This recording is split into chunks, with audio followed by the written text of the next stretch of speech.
हरे कृष्णा। मनुष्य जीवन कोई साधारण यात्रा नहीं है। ये भगवान द्वारा दी गई सबसे दुर्लभ प्राप्ति है।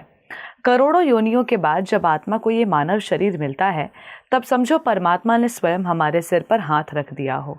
इस जीवन का हर पल, हर श्वास एक अवसर है पापों से मुक्त होने का, पुण्य कमाने का और अपनी आत्मा को भगवान से जोड़ने का। लेकिन ये तभी संभव है जब हम समझें कि इस जीवन का मूल्य क्या है, जब हम केवल शरीर की नहीं, आत्मा की भूख को भी पहचानें। और इस आत्मिक भूख को शांत करने का सबसे सरल मार्ग है एकादशी। ये कोई आम दिन नहीं है, ये एक द्वार है, ऐसा द्वार जो हमें इस सांसारिक मोहमाया से बाहर निकालकर भगवत भक्ति के आलोक में प्रवेश कराता है। शास्त्र बताते हैं कि एकादशी का व्रत करने से शरीर शुद्ध होता है, मन स्थिर होता है और आत्मा भगवान के निकट जाती है। हर एकादशी एक नई शुरुआत का संकेत देती है, एक नए संकल्प, एक नई यात्रा की ओर। आइए सभी एकादशियों में सबसे विलक्षण और शुभ पार्श्व एकादशी की कथा का श्रवण करते हैं। ये भाद्रपद शुक्ल पक्ष की एकादशी होती है और इसे परिवर्तनीय एकादशी भी कहा जाता है। इसका कारण बड़ा रोचक है। शास्त्रों के अनुसार देवशयनी एकादशी को भगवान विष्णु क्षीर सागर में योग निद्रा में चले जाते हैं और पार्श्व एकादशी के दिन वे करवट बदलते हैं, पार्श्व परिवर्तित करते हैं। ये केवल शारीरिक नहीं, एक आध्यात्मिक परिवर्तन भी है। ये उस क्षण का प्रतीक है जब प्रकृति, ब्रह्मांड और आत्मा तीनों एक साथ करवट लेते हैं, एक नवीन ऊर्जा की ओर बढ़ते हैं।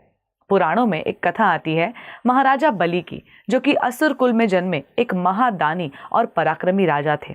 उन्होंने इंद्रलोक तक को जीत लिया था।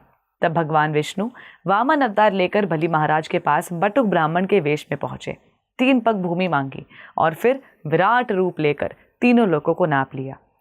तीसरा पग रखने के लिए जब स्थान नहीं बचा तो राजा बलि ने अपना सिर आगे कर दिया।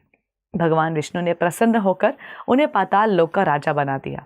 अब सोचिए, ऐसा दिन जब स्वयं भगवान करवट बदले, जब ब्रह्मांड में ऊर्जा की नई धारा बहे, वो दिन हमारे लिए कितना महत्वपूर्ण होगा। इस एकादशी का व्रत करने से जन्मों जन्मों के पाप नष्ट हो जाते हैं, जीवन में संतुलन आता है और भगवत कृपा की मानो वर्षा होने लगती है।